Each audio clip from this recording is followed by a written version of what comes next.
Last week, I did a video showing how I had started the clinical trial, and on day one, I got a very bad reaction to that. And the video, which I'll leave a link down below, that video showed what it was like on the day and the next day in ICU. And I left the end of the video saying I would document the rest of the hospital stay this week. It's taken me all week to do it. Still hasn't been a straightforward week. But anyway, this is last week in hospital down in Brisbane. I got out of ICU. I did very well in ICU overnight. It was really precautionary. I just didn't want to risk something further happening or me developing symptoms that they weren't monitoring. So I was safe. I stayed in ICU and I moved on to the ward the next day, which I had said was a 4-bed ward. Usually in a private hospital, you hope for your own room or at least only 2 people in a room. So it was a bit disappointing that I had a 4-bed room, but that is the way it goes. And it was not an easy room to be in. So I've got a few early hours of the morning clips ahead, just showing how frustrated I was. There were 4 ladies in the room. One of them, 2 of them had their TVs up very, very loud right from the start. And one of the ladies was just beautiful. So she was Jerry. And Jerry was just beautiful, and I got on really well with her and had some nice conversations with her. So she was wonderful. And at one stage she's like, let's move into a duo together. We could move in, and I totally could share with Jerry any day. But the other 2 ladies, one, the poor love, she just wanted a shower. She just really wanted a shower, and she hadn't got one. And so every single person that came onto the ward, she was asking for a shower, and they just didn't have the means or time to do it at that point in the afternoon. So she just spent the whole afternoon and the whole night begging for a shower, which, you know, I understand. It's horrible when you haven't showered and you're just feeling sick and yuck. So yeah, that poor dear, and she had a few problems, so you could hear her throughout the night. Then the other lady, I had a chat to her at one point, and you know, she's a nice old ex-dairy farmer, but really annoying to share a room with. She did say that she is a bit deaf in her ears, so her bed was right next to me, and her TV was turned up full volume. Her phone was constantly ringing. It was always on hands-free speaker, so it was turned up to full volume. So she was always talking on the phone or watching TV. And, you know, you can kind of put up with that during the day. But then at night, when she went to bed, she just moaned and groaned the whole night long.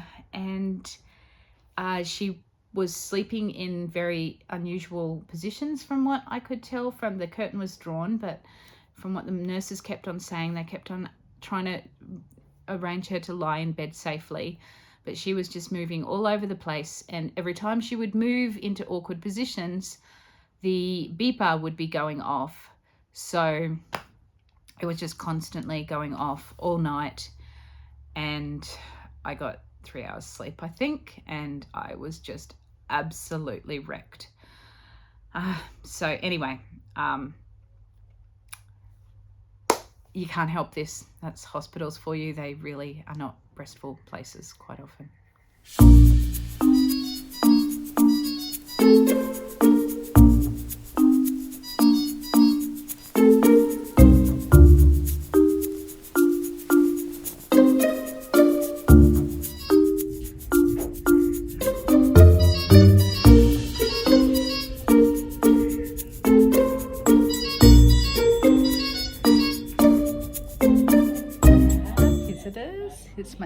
Julene, hubby, Miss Jerry. She's lovely. She's not. She's not.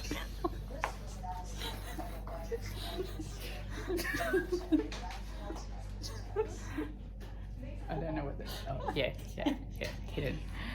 So, but it was lovely seeing them. They've dropped Alex off. Yes. I don't know what you were saying. I don't know. Bye. See ya. The lunch looks all right today. So does my husband.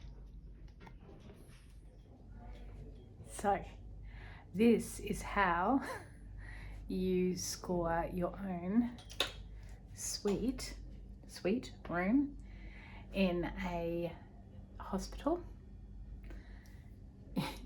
You get diarrhea and they have to take you out of the room with everybody else. It took a long time to wait to get a new room, and then they have to clean it and let it sit for 3 hours or so.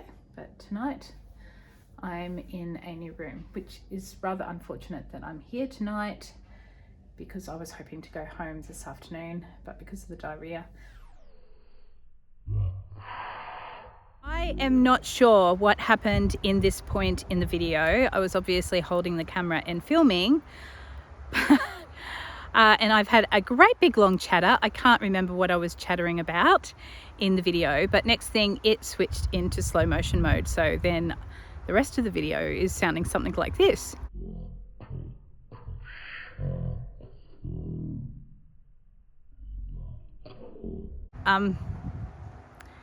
So we will just leave. I will cut out, I've cut out all my moment. I've cut all of that out because I'm presuming that you don't want to watch me in slow motion for a few minutes. And we'll cut to the next part of the story where I'm on my way home, or knowing that I'm going to be discharged from hospital. This is the problem with filming in hospital, and well, just living in hospital. You have the bed hair all the time. Never feel like I'm representing myself. When people come in, I'm like, I don't look like this normally, but then I tell myself, well, everybody who's in a bed probably is not looking our best. That's life, and nurses are lovely and get used to seeing what they see.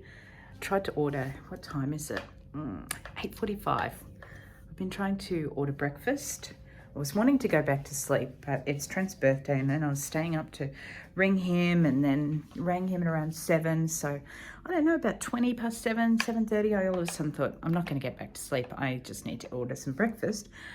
So I started the process of ordering breakfast, but my little computer wasn't signed on to me.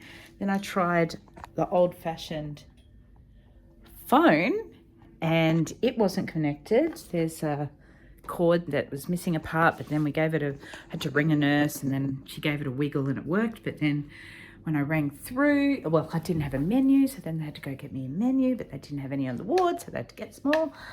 And then when I rang through, it hadn't been changed on the system that I'd changed rooms. So I had to wait for all of that. But anyway, I've got breakfast ordered, but luckily I wasn't feeling hungry, and my stomach's a little bit not 100%. But I am starting to get hungry now at 8:45. I've rung Trent up.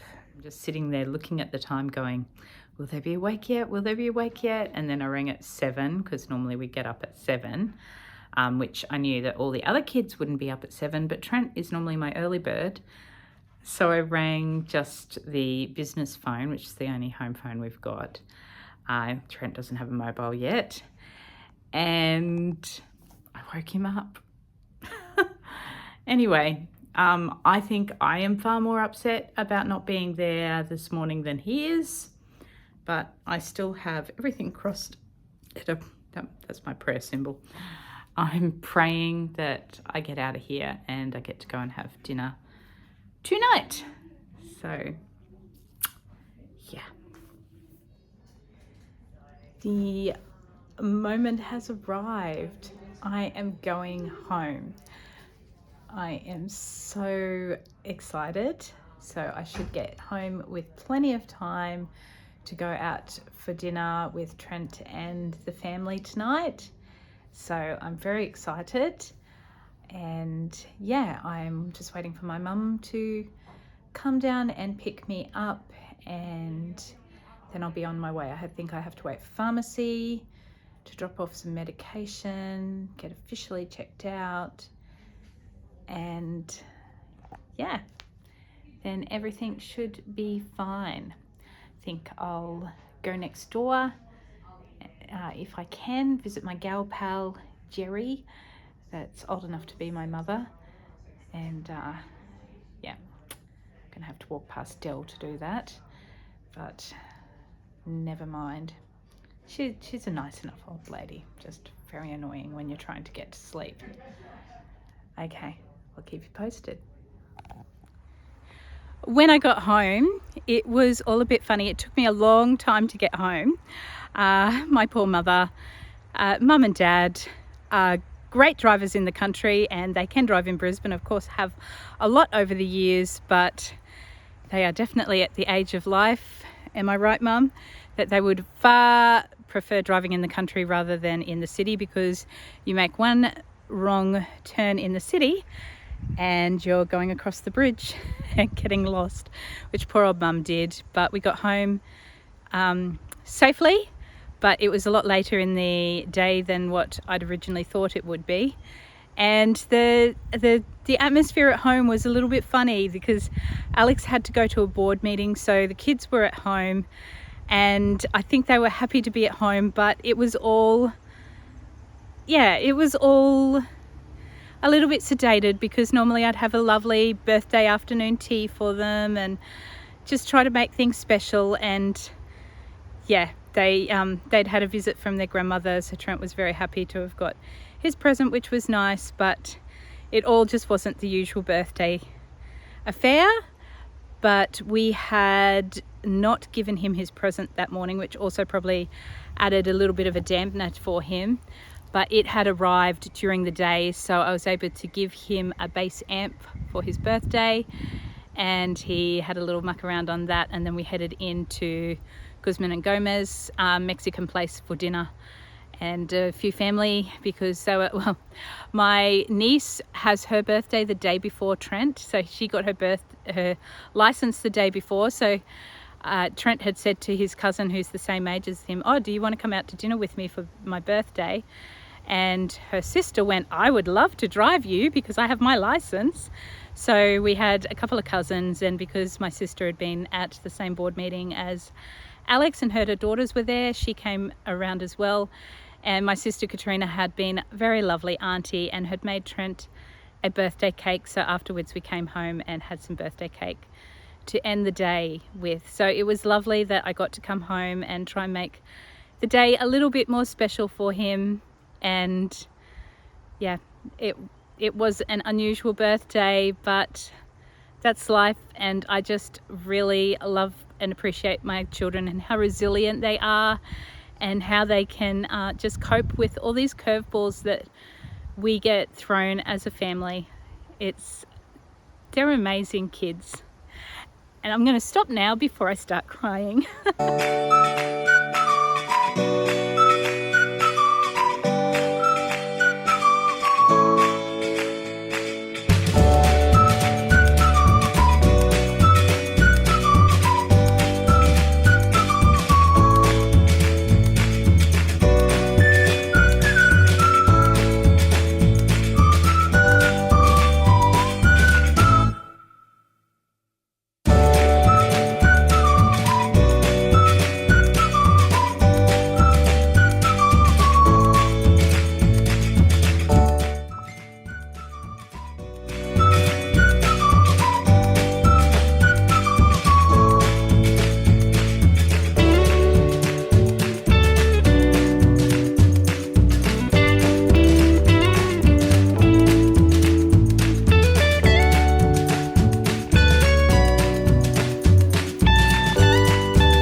There's like a layer on this. Oh my goodness, you boys. Got the chaos of lining up to the candle.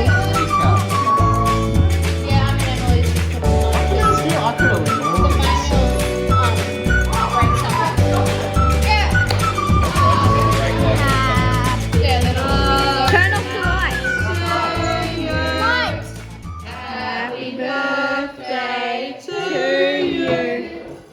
Happy birthday, dear Trent.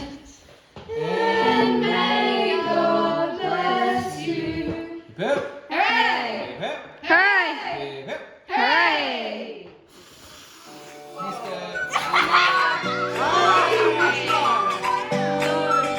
Good job! Yay!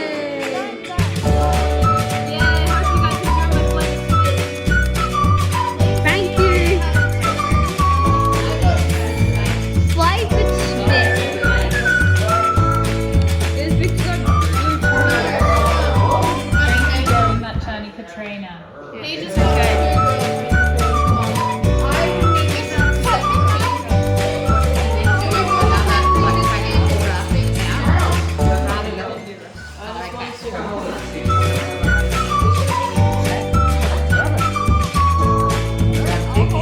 Not happy.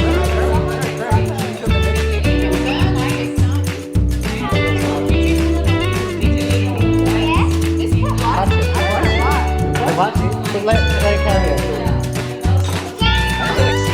Eating his birthday cake. Trent.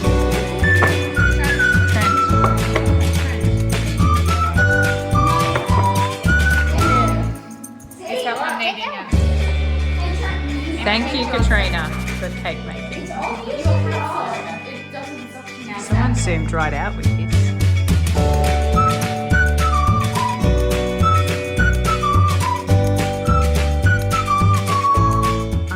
Home again, day after the birthday. Very happy that I got to celebrate that with Trent and be with the family again tonight, last night. However, I have woken up feeling absolutely smashed. I don't know whether it is the fact that I've been on hospital medications and had to change things over last night to medications I can take at home. So some of the brands and things were changed, and I don't know whether some of the timings were a little bit different from checking out in the morning to taking the last one at the end of the day. Yeah, but my watch that tracks my sleep, I went to bed, and then I went to bed a little bit later because the triplets have a bake sale at school today. So I was helping them cut things up for the bake sale and this and that. And then went to bed and fell straight to sleep, but then woke up early, and I needed, I wake up really easily with light. So I needed to find my eye mask that I'd taken to hospital, and I couldn't find it. So I didn't get back to sleep and just felt smashed. And the sleep app, the watch showed that I hadn't had any deep sleep all night. So I'd slept all night, but it was no deep sleep. And I'm just feeling achy and a little bit nauseous and just not feeling well, finding it hard to settle. The clinical trial coordinator rang up, and I'm booked in to see my doctor on Monday. It's Friday today. So that's good. But in the meantime, I'm just sitting here going, oh, can I get through to Monday? Am I okay? And the other thing is, I've been feeling the cancer again. I was feeling that, I don't know, at the end of the hospital stay. And I'm like, oh, is cancer doing stuff? Because you forget all of that. You're all just trying to get over toxic shock. And then I'm like, what's the cancer doing? So, yeah, I am just feeling absolutely smashed. And yeah, I hope that I can just move on to the next stage. One of the things of being a cancer patient that you've been told it's incurable is I'm always worried that I'm feeling terrible, but I can still get up and about and do things. And I'm always worried, what if I'm not going to be, like, I'm feeling bad, but what if I'm not going to be this good again? So that is one of the things that helps me to keep going. And maybe sometimes I push myself hard because I'm like, what if it gets worse from here? And I know some people might think that's me not having enough faith. I think it's me being realistic. And I never stop praying for healing, but to me, there's some people that say God's already healed you. I feel like I've got to deal with what the reality is. If He's already done it, that's fine. I'll see it happen one day. But the reality is today I've got a family, 5 kids, and I've got a life, and I am myself, and my body is not working as though it's healed. So I'll keep praying for healing, but I just have to deal with what's in front of me and contemplate that, the already healed part is not, I just don't feel it's a helpful saying, to tell you the truth. I just think if I'm going to be healed, I will be healed, but if not, I just have to do the best that I can each day and take each day as it comes. Anyway, I've gone off the track there, but yeah. Failed trial. Of course, my brain's thinking, what's next? And am I going to get out of this life?